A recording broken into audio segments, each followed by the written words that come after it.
Hello everyone, मैं हूं अनिमेश। स्वागत है आपका अनिमेश बायोलॉजी क्लासेस में। ये लेक्चर नंबर फोर हो चुका है। लेक्चर नंबर 5 है ये, ठीक है। इस लेक्चर में देखने वाले हैं स्मॉल इंटेस्टाइन यानी कि छोटी आंत के बारे में। इससे पहले मुख गुहा के बारे में, बक्कल कैविटी के बारे में देख लिए थे। ग्रसनी के बारे यानी कि फेरिंग्स के बारे में देख लिए थे। ग्रास नली क्या होता है देख लिए थे। आमाशय देख लिए थे। अब देखेंगे छोटी आंत, ठीक है, जो कि आहार नाल का सबसे लंबा भाग होता है। इस डायग्राम में आप देख सकते हैं, ये बहुत ही कुंडलित दिखाई दे रहा है। क्या ये छोटी आंत है। यहाँ पे देख सकते हैं आप, निगल द्वार से होते हुए क्या आता है, ये भोजन नलिका, जिसको ग्रास नली कहते हैं। ग्रास नली के बाद आमाशय होता है, आमाशय के बाद होता है छोटी आंत। इसको हम देखने वाले हैं डिटेल में, तो बने रहिएगा वीडियो के आखिरी तक। आपको मज़ा बहुत आएगा इस वीडियो में, ठीक है। तो चलिए देखते हैं छोटी आंत के बारे में। छोटी आंत जो होता है आहार नल का सबसे चौड़ा भाग होता, सॉरी ये लंबा भाग होता है। चौड़ा भाग क्या था, आमाशय, स्टमक था। आहार नाल का सबसे लंबा भाग, आहार नाल का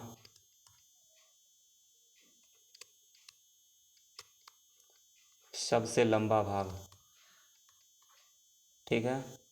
कितना लंबा, 6 मीटर, 6 मीटर होता है, ठीक है। छोटी आंत की जो लंबाई होती है 6 मीटर तक होती है, ठीक है। यानी कि आहार नल का सबसे लंबा भाग होता है छोटी आंत, ठीक है। मांसाहारी जंतुओं में, मांसाहारी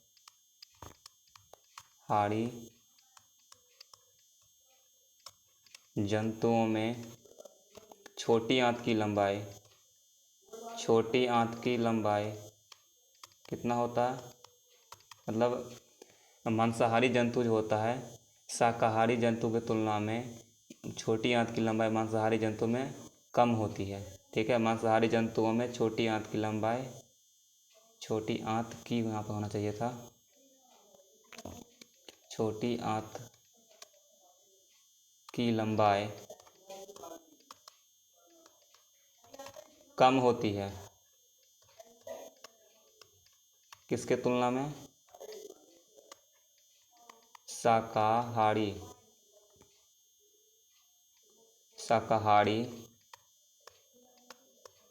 जंतु की तुलना में, ठीक है। शाकाहारी जंतु में छोटी आंत की लंबाई बड़ी होती है, ठीक है, मांसाहारी की तुलना में, ठीक है। मांसाहारी जो है इसमें छोटी आंत की लंबाई कम होती है, किसकी तुलना में, शाकाहारी जंतु की तुलना में। ऐसा क्यों होता है शाकाहारी जंतु में, क्योंकि शाकाहारी जंतु पादप को खाता है, ठीक है। तो पादप में क्या पाई जाती है, पादप की कोशिका में कोशिका भित्ति होती है, जिसका जो बना होता है सेल्यूलोज से, ठीक है। तो सेल्यूलोज एक प्रकार का जटिल कार्बोहाइड्रेट होता है, जिसको पचाने में टाइम लगता है, समय बहुत ज़्यादा लगता है। इसीलिए शाकाहारी जंतुओं में छोटी आंत की लंबाई मांसाहारी जंतु से अधिक होती है, ठीक है। तो ये 2 पॉइंट आपको क्लियर होगा। छोटी आंत क्या होती है, सबसे लंबी भाग होती है आहार नाल का, सिंपल था। सेकेंड पॉइंट बताया कि मांसाहारी जंतुओं में छोटी आंत की लंबाई कम होती है शाकाहारी जंतु के तुलना में, सिंपल। आप देखने वाले हैं छोटी आंत का भाग, ठीक है, जो कि नेक्स्ट पेज में देखेंगे। छोटी आंत का भाग, छोटी आंत का भाग देखेंगे, ठीक है। तो छोटी आंत का जो भाग होता है वो 3 भाग होता है। पहला है ग्रहणी, ठीक है। दूसरा है, ग्रहणी के बाद होता है जेजुनम, जेजुनम, और तीसरा होता है इलियम, ठीक है। तो ग्रहणी सबसे पहला भाग होता है छोटी आंत का, ठीक है। तो पहले ग्रहणी के बारे में देखने वाले हैं। तो पहले हेडिंग क्या डालेंगे, ग्रहणी के बारे में, ग्रहणी के बारे में, ठीक है, जिसको डुओडेनम कहते हैं इंग्लिश में। तो छोटी आंत का पहला भाग होता है ये, क्या लिखोगे इसमें, छोटी आंत का छोटी आंत का पहला भाग क्या कहलाता है? ग्रहणी कहलाता है। ठीक है, फिर क्या इसमें देखना है, छोटी आंत होती है, ये जो ग्रहणी भाग है छोटी आंत का पहला भाग, इसी में अमाशय का पाइलोरिक भाग आके जुड़ता है। ठीक है, छोटी आंत का पहला भाग होती है। ठीक है, जिसमें क्या होता है, जिसमें अमाशय का पाइलोरिक भाग जुड़ता है। ठीक है, यानी कि आप देख सकते हैं, इस डायग्राम में दिखाते हैं आपको। यहाँ पे देखिए, ये छोटी अमाशय है और ये छोटी आंत है। तो अमाशय के जो नीचे वाला भाग होता है इसको क्या कहते हैं? इसको कहा जाता है पाइलोरिक। ठीक है, पिछले क्लास में बताए थे ना, अमाशय का स्ट्रक्चर बताए थे पिछले क्लास में, तो क्या था अमाशय का स्ट्रक्चर। तो छोटी आंत जो होता है ना, वो पाइलोरिक भाग से जुड़ा होता है। अमाशय का स्ट्रक्चर आपको याद होगा, कार्डियक था, फुंडिक था, और यहाँ पे पाइलोरिक होता है, और बीच में क्या होता है? बॉडी। ठीक है, तो ये छोटी आंत जो है पाइलोरिक भाग से जुड़ा होता है। आप देख सकते हैं यहाँ पे अमाशय दिख रहा होगा आपको, क्या है यहाँ पे? अमाशय, स्टमक। एक सेकंड रुकिए,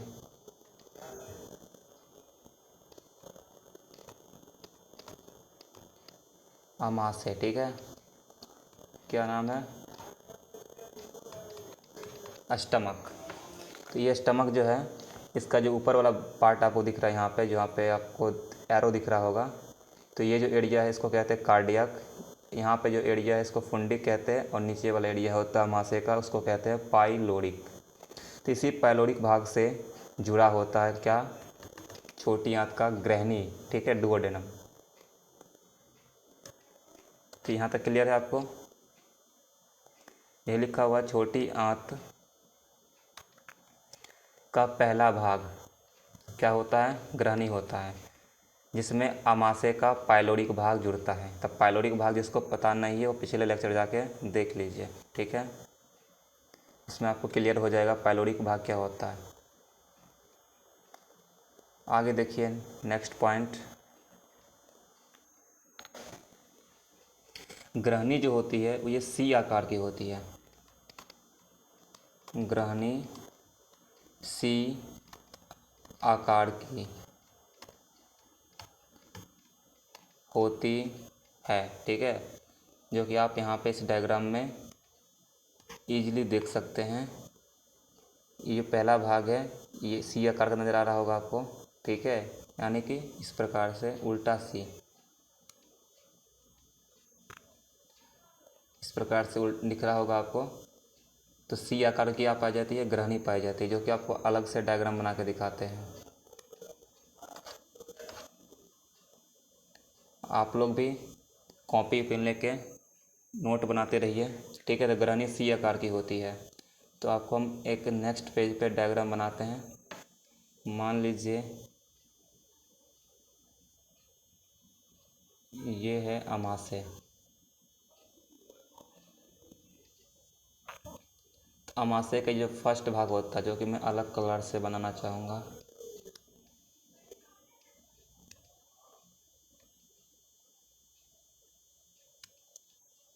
अमाशय जो पहला भाग जुड़ा होता है छोटी आंत का, जो कि मैं लाल कलर से बना रहा हूँ, इसका नाम होता है ग्रहणी, डुओडेनम। ठीक है, फिर कुछ अलग कलर से बनाते हैं, ग्रीन से बना देते हैं, जो कि नेक्स्ट वाला पार्ट है आपका जेजुनम, जो कि मध्य वाला होता है, बीच वाला जेजुनम। ठीक है, फिर कोई अलग कलर से बनाते हैं,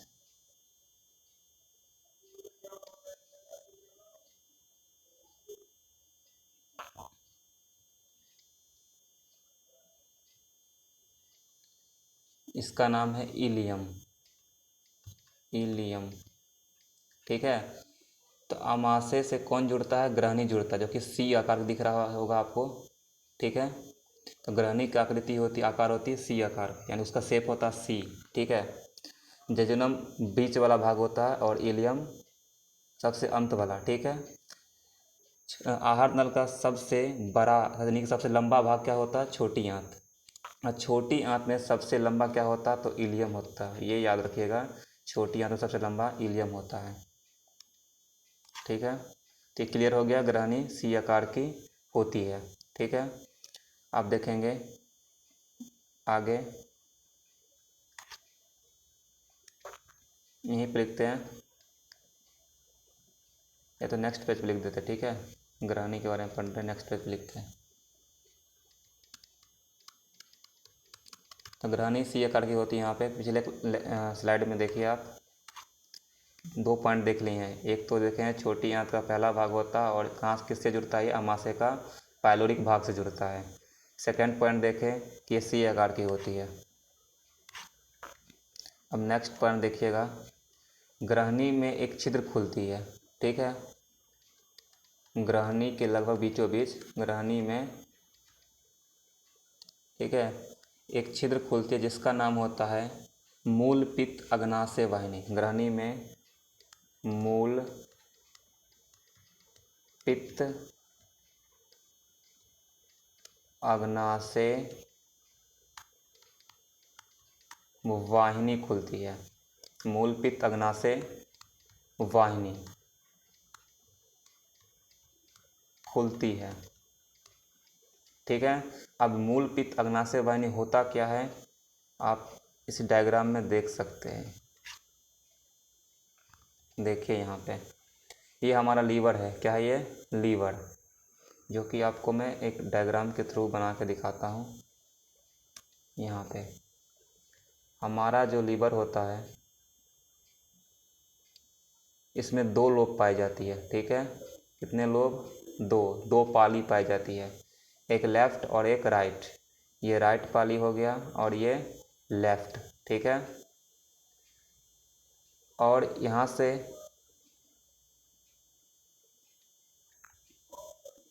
नलिका निकलती है। क्या निकलती है? नलिका, राइट से भी और लेफ़्ट से भी, जो कि आप इस इमेज में देख सकते हैं।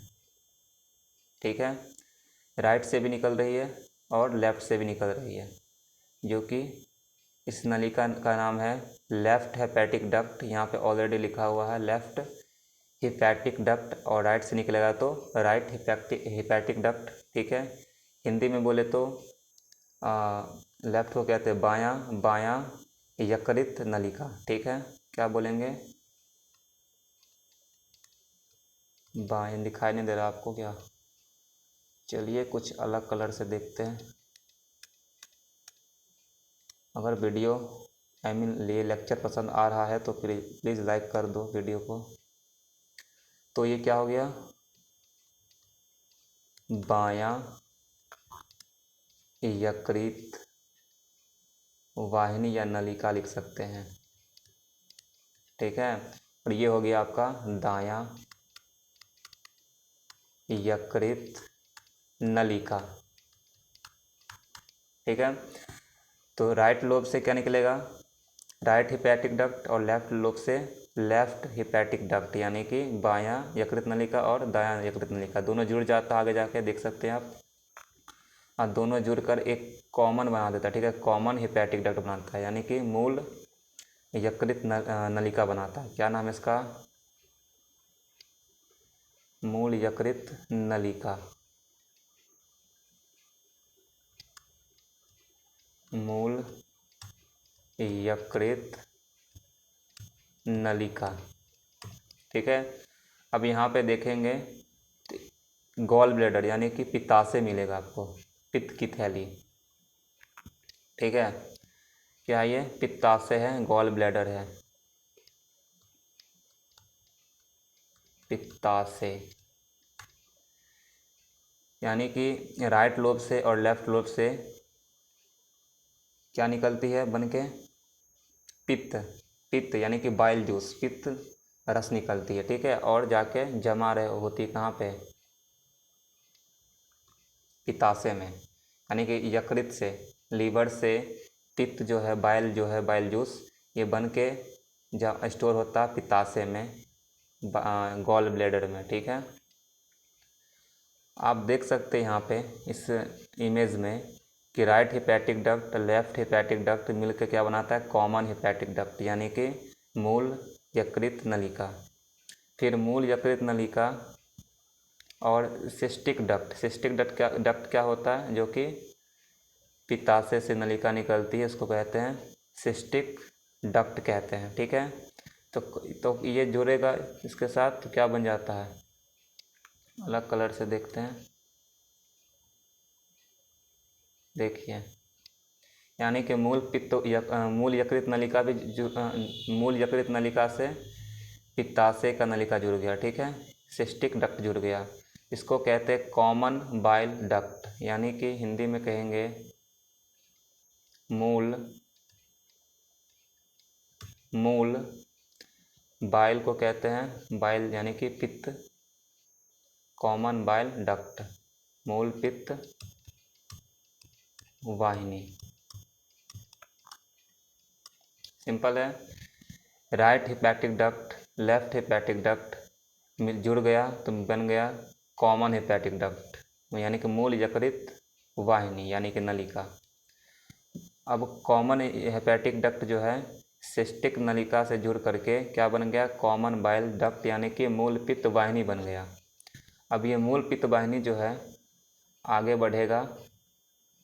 ठीक है, आगे बढ़ा, एक सेकंड रुक जाइए, ये मूल पित्त वाहिनी यानी कि कॉमन बाइल डक्ट जो है आगे बढ़ा और जुड़ेगा अब पेनक्रियाज के नलिका से, यानी कि पेनक्रियाटिक डक्ट से।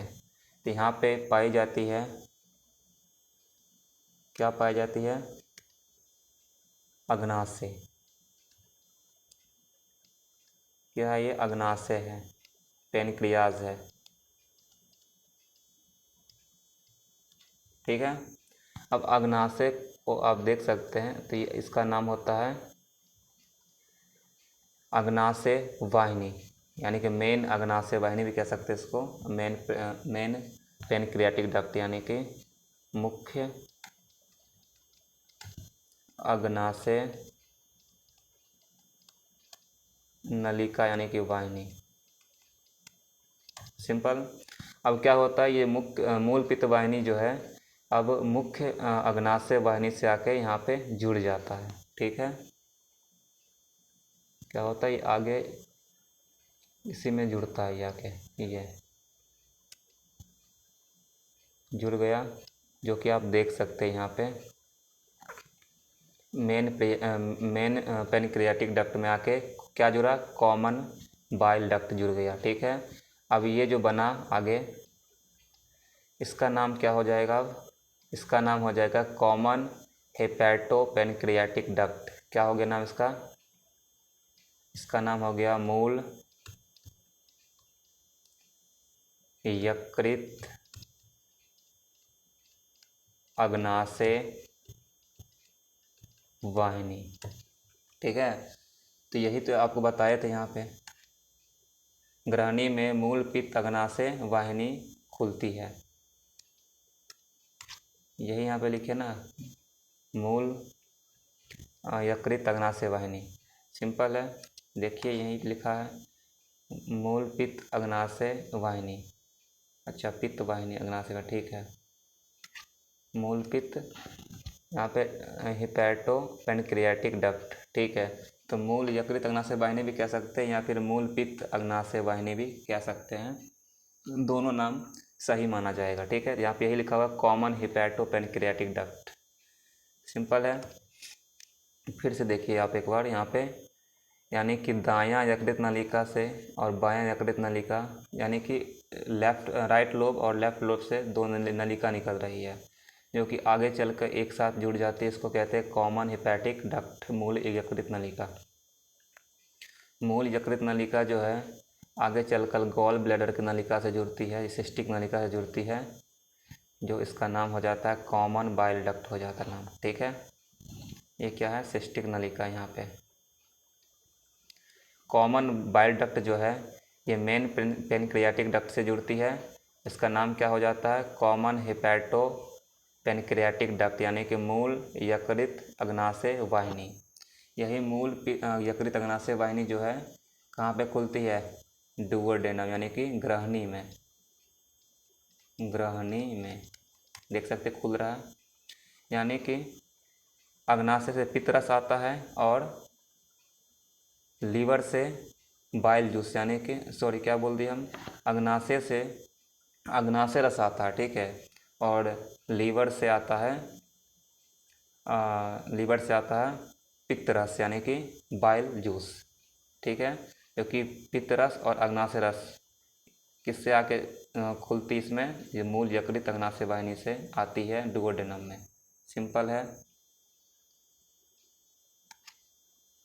तो ग्रहणी में मूल पित्त अग्नाशय वाहिनी खुलती है, ठीक है। तो मूल पित्त अग्नाशय वाहिनी जो है बनता कैसे पता है ना आपको, मूल पित्त अग्नाशय वाहिनी कैसे बना, यानी कि देख लीजिए, कॉमन हेपेटिक डक्ट से डक्ट जो है सिस्टिक डक्ट से जुड़कर कॉमन बाइल डक्ट बन गया, ठीक है। क्या बन गया, कॉमन बाइल डक्ट, यानी कि मूल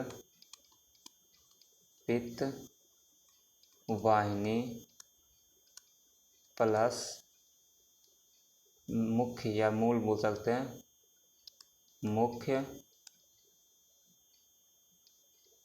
अग्नाशय वाहिनी, ठीक है। ये दोनों जुड़ जाती है और क्या बनती है, तो क्या बनेगी बताइए, तो बन जाएगी मूल यकृत अग्नाशय वाहिनी, या इसको हम कह सकते हैं मूल पित्त अग्नाशय वाहिनी। सिंपल है। तो याद रखिए ग्रहणी में खुलती है मूल पित्त अग्नाशय वाहिनी, ठीक है। अब आगे बढ़ेंगे हम, चलिए आगे चलते हैं। अब तक हमने क्या क्या देख लिया, एक बार आपको रिवीजन कराना ज़रूरी हो गया है। छोटी आंत का भाग देख रहे हैं, जिसमें ग्रहणी के बारे में देख रहे थे, ठीक है। छोटी आंत का पहला भाग होता है ग्रहणी, ठीक है, जो कि अमाशय के पाइलोरी भाग से जुड़ा होता है और ये सी आकार की होती है। फिर ग्रहणी के यहाँ पे डायग्राम बताया, गढ़ ग्रहणी जेजुनम इलियम। तो छोटी आंत का सबसे बड़ा भाग होता है इलियम। तो ग्रहणी के बारे में जो हमें देखना था वो देख लिए। अब हमें देखना है जेजुनम के बारे में, ठीक है। तो जेजुनम के बारे में ज़्यादा कुछ है नहीं, बस इतना आपको पता होना चाहिए कि जेजुनम क्या होता है, यानी कि ये छोटी आंत का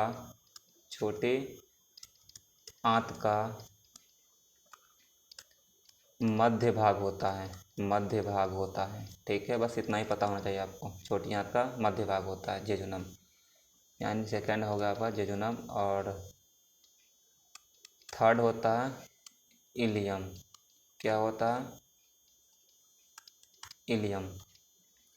इलियम के बारे में आपको क्या क्या पता होना चाहिए। सबसे पहली बात, छोटी आंत का यह क्या होता है, सबसे अंतिम भाग होता है सॉरी, छोटी आंत का अंतिम भाग क्या होता है, इलियम होता है, ठीक है। जिसमें क्या होता है, भोजन का पाचन समाप्त होता है। छोटी आंत का अंतिम भाग होता है जिसमें भोजन का पाचन समाप्त होता है, साथ ही अवशोषण भी होता है, एब्जॉर्प्शन भी होता है, ठीक है। तो इलियम जो है ना, छोटी आंत का अंतिम भाग होता है, ठीक है। और इसी भाग में क्या होता है, भोजन का पाचन समाप्त होता है, ठीक है। और अवशोषण भी इसी भाग में होता है भोजन का, ठीक है। तो ये एक पॉइंट आपको याद रखना है, इलियम जो है, इलियम छोटी आंत का सबसे लंबा भाग होता है, लंबा भाग, ठीक है। तो याद रखिए इलियम का मेन पॉइंट है आपको, आपका यही पॉइंट है मेन फर्स्ट, क्योंकि छोटी आंत का अंतिम भाग होता है जिसमें भोजन का पाचन समाप्त होता है, ठीक है। यानी कि भोजन का पाचन इलियम में भी होता है, लेकिन यहाँ पे होने के बाद समाप्त हो जाता है पाचन, और अवशोषण भी होता है यहीं पे, ठीक है। यानी कि भोजन का पाचन कहाँ कहाँ हुआ, आमाशय में भी हुआ, ठीक है। यानी कि भोजन का पाचन मुख्य गुहा से ही स्टार्ट हो जाता है, फिर आमाशय में भोजन का पाचन होता है। याद रखिएगा भोजन का पाचन ग्रास नली, भोजन नलिका में नहीं होता है, मुख में होता है, आमाशय में होता है, छोटी आंत के तीनों भाग में होता है। और अवशोषण कहाँ पे होता है भोजन का, सिर्फ और सिर्फ कहाँ पे, इलियम वाले भाग में भोजन का होता है अवशोषण, सिंपल। अब देखेंगे छोटी आंत का, यानी छोटी आंत में क्या क्या होता है, मतलब उसमें भोजन का पाचन तो समझ में आ गया, लेकिन पाचन होता कैसे उसको देखने वाले हैं। लेकिन उससे पहले हम आपको कुछ बताना चाहते हैं। छोटी आंत में जो भोजन का पाचन होता है कौन कौन से रस के द्वारा होता है, ठीक है, ये देखने वाले हैं।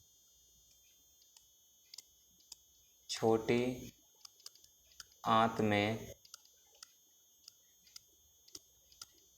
भोजन का पाचन पित्त रस यानी कि बाइल जूस,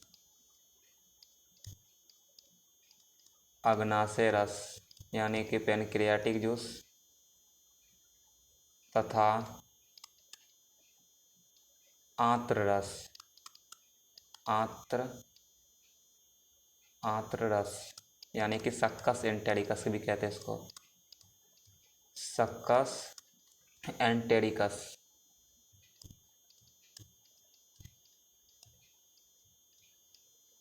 सक्कस एंटेरिकस आंत्र रस को, यानी कि आंत्र में भी कुछ रस, आंत्र ग्रंथियाँ पाई जाती है, ठीक है। छोटी आंत के अंदर ग्रंथियाँ पाई जाती है जो कि आंत्र रस का स्राव करती है, जिसको हम सक्कस एंटेरिकस भी कहते हैं। तो छोटी आंत में भोजन का जो पाचन होता है ये पित्त रस के द्वारा होता है, अग्नाशय रस के द्वारा होता है, तथा आंत्र रस यानी कि सक्कस एंटेरिकस के द्वारा भी होता है। तो छोटी आंत में ये तीन रस आता है, ठीक है। पित्त रस और अग्नाशय रस मूल पित्त अग्नाशय वाहिनी से आता है, और आंत्र रस तो आंत में ही पाया जाता है, सिंपल। तो छोटी आंत में भोजन का पाचन ये तीनों रस मिलकर करता है। अब देखने वाले हैं आगे, नेक्स्ट पेज पे चलेंगे, जो कि दिखाएंगे आपको कि छोटी आंत में ऐसा होता क्या है जिससे भोजन का पाचन होता है। तो याद रखिएगा हमारा जो छोटी आंत होता है, छोटी आंत कौन सा भाग में अवशोषण होता है, इलियम वाले भाग में, है ना। तो हम अवशोषण देखेंगे कैसे होता है। तो छोटी आंत में अवशोषण देखने वाले हैं, तो लिख सकते हैं यहाँ पे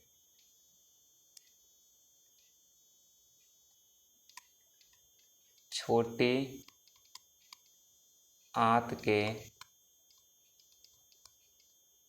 इलियम में अवशोषण विलाय या इसको कहते हैं रसांकुर, या अंकुर भी कहते हैं, या रसांकुर कहते हैं। तो छोटी आंत के इलियम में अवशोषण यानी कि एब्जॉर्प्शन जो होता है वो विलाय रसांकुर के द्वारा होता है। आप दिख रहा होगा छोटी आंत की दीवार है, अंदर से दिख रहा है आपको छोटी आंत का दीवार, ठीक है। तो इसमें आप देख सकते हैं छोटी छोटी क्या है, रसांकुर पाई जाती है, ठीक है।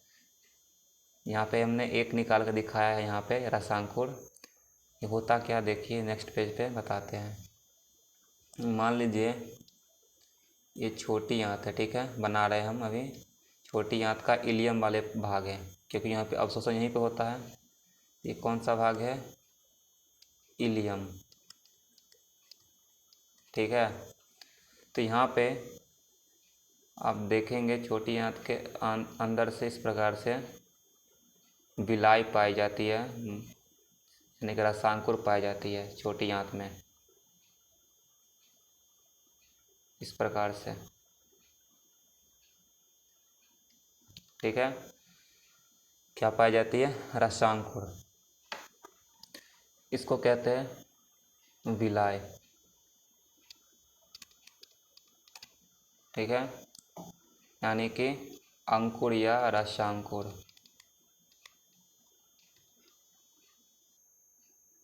अब इसमें क्या होती है? रक्त नलिका पाई जाती है। यहाँ से गुजरती है रक्त केशिकाएं। ठीक है, इस प्रकार से गुजरती है रक्त केशिकाएं, और यहाँ से भी गुजरेगी रक्त केशिकाएं। ठीक है, आप लोग भी डायग्राम अपने नोटबुक में अच्छे से बनाइएगा। ये क्या है? लाल से बना है रक्त, यानी कि ब्लड कैपिलरीज है। ठीक है, रक्त केशिकाएं, कोशिका मत समझ लीजिएगा, केशिकाएं कह रहे हैं, केशिका। ठीक है,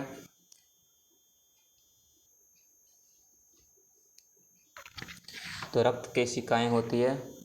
अब यहाँ पे पाई जाती है भोजन। क्या पाई जाती है? पचे हुए भोजन। मान लीजिए यहाँ पे क्या है? पचे हुए भोजन है।